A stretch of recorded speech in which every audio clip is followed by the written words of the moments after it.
റസൂലുള്ളാഹി സ്വല്ലല്ലാഹു അലൈഹി വസല്ലം പറയുന്ന സംഭവങ്ങൾ 6 അപകടങ്ങൾ വരും. 3 ദുനിയാവിലാണ്, 3 ആഖിറത്തിലാണ്.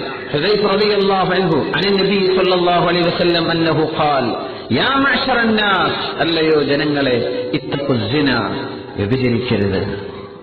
ഫഇന്ന ഫീഹി 6 ഖിസാൽ, 6 കാര്യങ്ങൾ അതിനെ തുടർന്ന് വരും. സലാസുൻ ഫിദ് ദുനിയ വസലാസുൻ ഫിൽ ആഖിറ, 3 ദുനിയാവിലാണ്, 3 ആഖിറത്തിലാണ്. അമ്മല്ലത്തി ഫിദ് ദുനിയ ഫയദ്ഹിബുൽ ബഹാ, മനുഷ്യന്റെ മുഖത്തെ ഒരു പ്രസന്നത അത് കെടുത്തി കളയും. അത് വ്യഭിചാരികൾക്ക് അല്ലാഹു നൽകൂല. വ്യഭിചരിക്കുന്ന ആളിന്റെ മുഖത്ത് നിന്ന് അല്ലാഹു തആല ബഹാ, മുഖത്തിന്റെ ഒരു ശോഭ അത് എടുത്തു കളയും.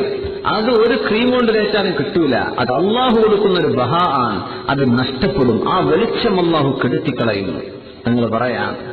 പിന്നെ പറഞ്ഞു വയൂരിസുൽ ഫഖറ, ഉറപ്പാൻ വ്യഭിചരിക്കുന്ന ആളുകൾക്ക് ദാരിദ്ര്യം വരും.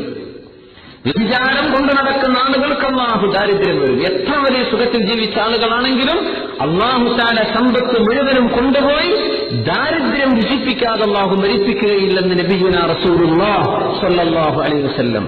അല്ലാഹുവിലേക്ക് തൗബ ചെയ്ത് മടങ്ങണം. ഈ പശ്ചാത്താപം കൃത്യമായി അല്ലാഹു തആല നമ്മിൽ നിന്ന് പ്രതീക്ഷിക്കുന്ന പോലെയുള്ള തൗബ നടന്നില്ലെങ്കിൽ അപകടമാണ്. അല്ലാഹു തആല ദാരിദ്ര്യം കൊണ്ട് പരീക്ഷിക്കും. എത്രയോ അനുഭവങ്ങൾ ഉണ്ടങ്ങനെ. ഇത്തരം ആളുകൾക്ക് ദാരിദ്ര്യത്തിന്റെ ഏറ്റവും കടുത്ത കൈപ്പിനീരിലേക്ക് അല്ലാഹു അവരെ കൊണ്ടുപോകും. ബർക്കത്തുണ്ടാവില്ല ജീവിതത്തിൽ, ദാരിദ്ര്യം വന്നുകൊണ്ടിരിക്കും. സുബ്ഹാനല്ലാഹ്. വയുൻഖിസുൽ ഉമർ, ആയുസ് ചുരുങ്ങും. അല്ലാഹു ചുരുക്കും അവരുടെ ആയുസ്. അവർക്ക് ദുനിയാവിൽ നിൽക്കാൻ അധിക സമയം അല്ലാഹു വിടില്ല. അവരുടെ ആയുസ് ചുരുക്കും. സുബ്ഹാനല്ലാഹ്. ലോകത്ത് വഴിവിട്ട് ജീവിക്കുന്ന ആളുകൾ ഉള്ള രാജ്യത്ത് വർഷാവർഷം വെള്ളപ്പൊക്കം ഉണ്ടാവുമെന്ന് നിങ്ങൾ കാണുന്നുണ്ടായിരുന്നു. കുറച്ചൊക്കെ ദൂരം ഇവിടെയൊക്കെ ഒരുപാട് വന്നു നിൽക്കുന്ന ഒരുപാട് പെണ്ണുങ്ങളൊക്കെ ഉള്ള ഒരു രാജ്യക്കാർ. എന്താ എല്ലാ വർഷവും വെള്ളപ്പൊക്കം? ഇങ്ങനെയുണ്ടോ അല്ലാഹു തആല ശിക്ഷിക്കുന്നത്? എല്ലാ വർഷവും ഐലൻഡുകളാണ്, ദ്വീപുകളാണ്, പക്ഷേ വെള്ളപ്പൊക്കത്തിന്റെ കെടുതികളില്ലാതെ പോകുന്ന വർഷങ്ങളില്ല. എന്റെ ജീവിതത്തിന്റെ രീതി അങ്ങനെയാണ്. വ്യഭിചാരം മുഖമുദ്രയാക്കിക്കൊണ്ട് നടന്നവരാണ്. ഇത് പൈശാചികമാണ്. പിശാച് ഉദ്ദേശിക്കുന്നത് അങ്ങനെയാണ്. സുബ്ഹാനല്ലാഹ്. വഅമ്മല്ലതി ഫിൽ ആഖിറ, ആഖിറത്തിലേക്ക് വരുമ്പോൾ ഫസഖത്തുല്ലാഹ്, അല്ലാഹുവിന്റെ കോപം അവർക്കുണ്ട്. വസൂഉൽ ഹിസാബ്, ഏറ്റവും മോശമായ ഹിസാബ് അല്ലാഹു അവർക്ക് കൊടുക്കും.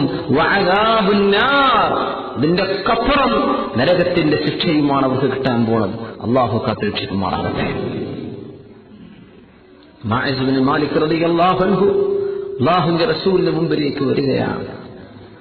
തഗ്ഫിർനി യാ റസൂലല്ലാഹ്, എന്നെ ശുദ്ധിയാക്കി തരൂ നബിയെ, എന്നെ ശുദ്ധിയാക്കി തരൂ. തങ്ങൾ ചോദിച്ചു, ഫീ മിമ്മ ഉതഗ്ഫിറുക യാ മാഇസ്, ഞാൻ എങ്ങനെയാണ് മാഇസെ നിങ്ങളെ ശുദ്ധിയാക്കേണ്ടത്, എന്താണ്? പറഞ്ഞു, നബിയെ ഞാൻ സനൈതു, വ്യഭിചരിച്ചു പോയി നബിയെ, ഞാൻ വ്യഭിചരിച്ചു പോയി. റസൂലുള്ളാഹി സ്വല്ലല്ലാഹു അലൈഹി വസല്ലം തങ്ങളുടെ മുഖം തിരിച്ചു. തങ്ങൾക്കിത് കേൾക്കാൻ വയ്യ. മുഖം തിരിച്ചു. വ്യഭിചരിച്ചു എന്നോ? തങ്ങൾ മുഖം തിരിച്ചപ്പോൾ തങ്ങൾ ഇടത്തോട്ട് തിരിച്ചു. അവിടെ വന്ന് മായിതങ്ങൾ പറഞ്ഞു, നബിയെ എന്നെ ശുദ്ധിയാക്കി തരണം, നബിയെ എന്നെ ശുദ്ധിയാക്കി തരണം.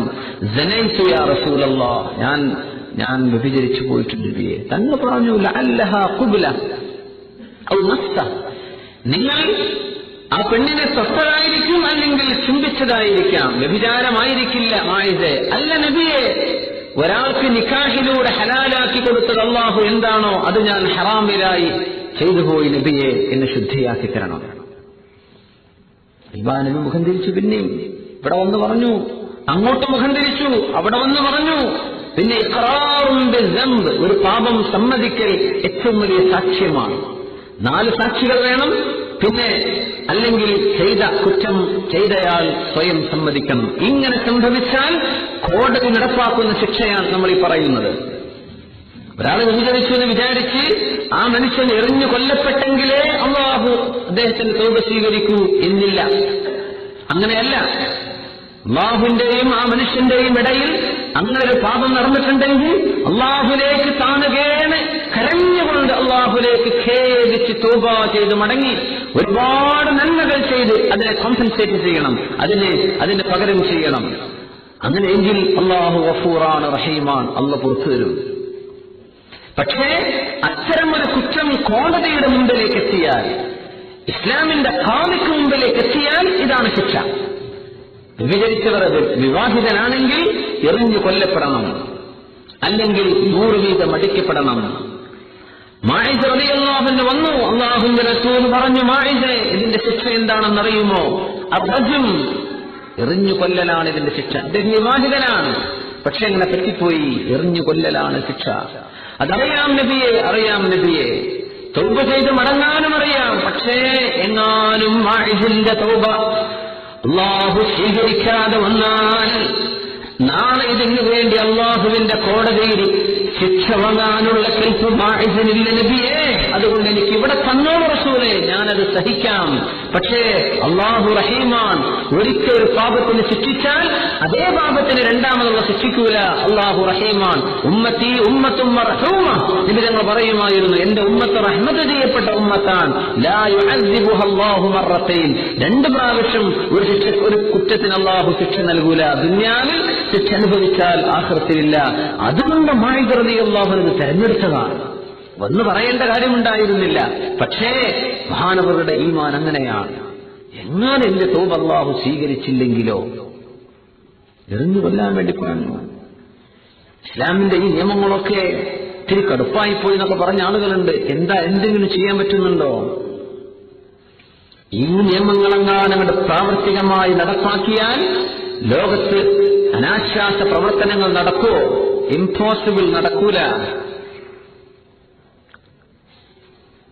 മോഷണം ചെയ്യുന്ന ആളുകൾ ഒരു ദീനാറിന്റെ 4 വിലമതിക്കുന്ന സാധനം മോഷണം ചെയ്താൽ കൈ മുറിക്കപ്പെടണമെന്നാണ് ശരീഅത്തിന്റെ നിയമം.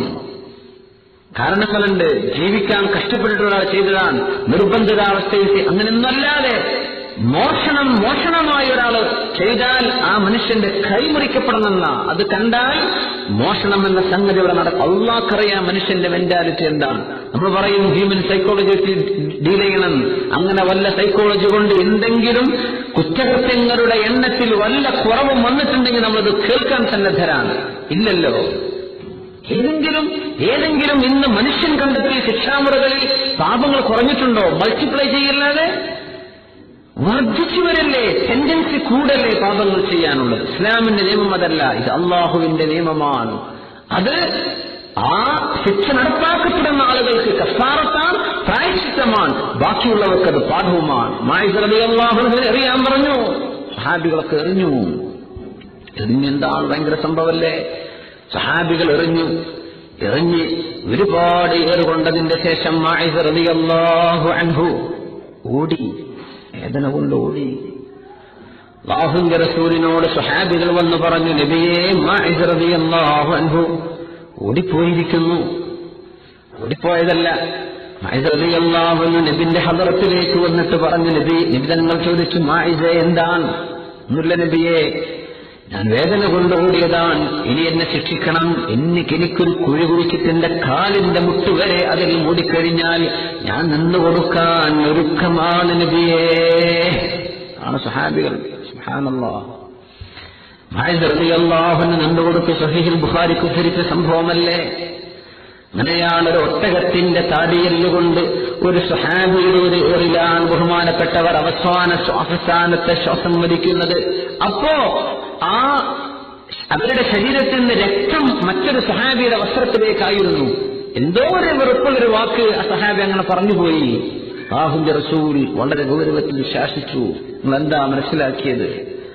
ഇന്ന മാഇസൻ ലതാബ തൗബതൻ, മാഇസ റളിയല്ലാഹു അൻഹു തൗബ ചെയ്തിട്ടുള്ള ആ ഒരു തൗബ ലൗ വസ്അ അലാ അഹ്ലിൽ മദീനതി ലകഫതുഹും, മദീനക്കാരായ ഓരോരുത്തർക്ക് വീതിച്ചു കൊടുത്താൽ അവരോരോരുത്തർക്കും അല്ലാഹുവിന്റെ മുമ്പിൽ രക്ഷപ്പെടാൻ മാത്രം കനമുള്ള തൗബ മാഇസ് ചെയ്തിട്ടുണ്ട് സഹാബ എന്ന് അഷ്റഫുൽ ഖൽഖ് സ്വല്ലല്ലാഹു അലൈഹി വസല്ലം ഈ മഹാനായ സഹാബിയെ സംബന്ധിച്ച് പറഞ്ഞിട്ടുണ്ട്.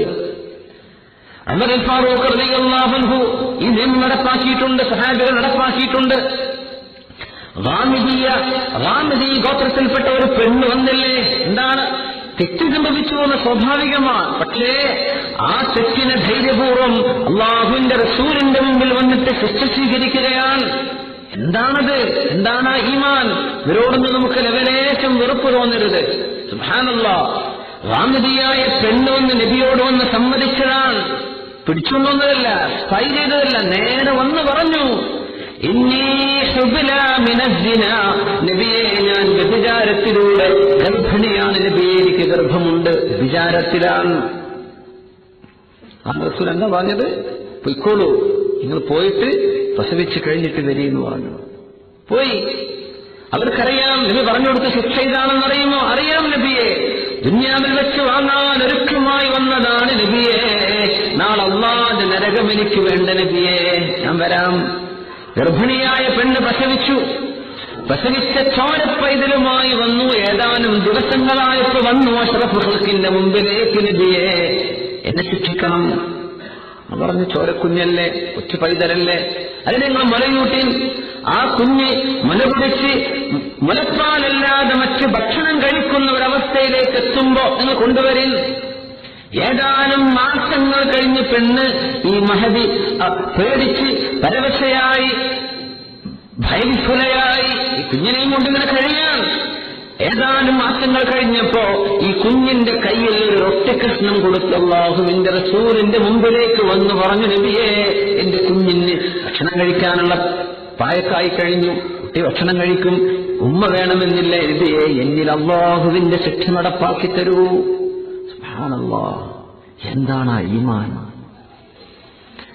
ഫർജമൂഹ, അങ്ങനെ റാമിദി വംശത്തിൽപ്പെട്ട ഈ പെണ്ണ് റജ്മിനാൽ വധിക്കപ്പെട്ടു എന്ന് സഹീഹായ ഹദീസുകളിലുണ്ട്. അല്ലാഹുവിന്റെ റസൂലും സഹാബികളും ഈ നിയമം നടപ്പാക്കിയിട്ടുണ്ട്.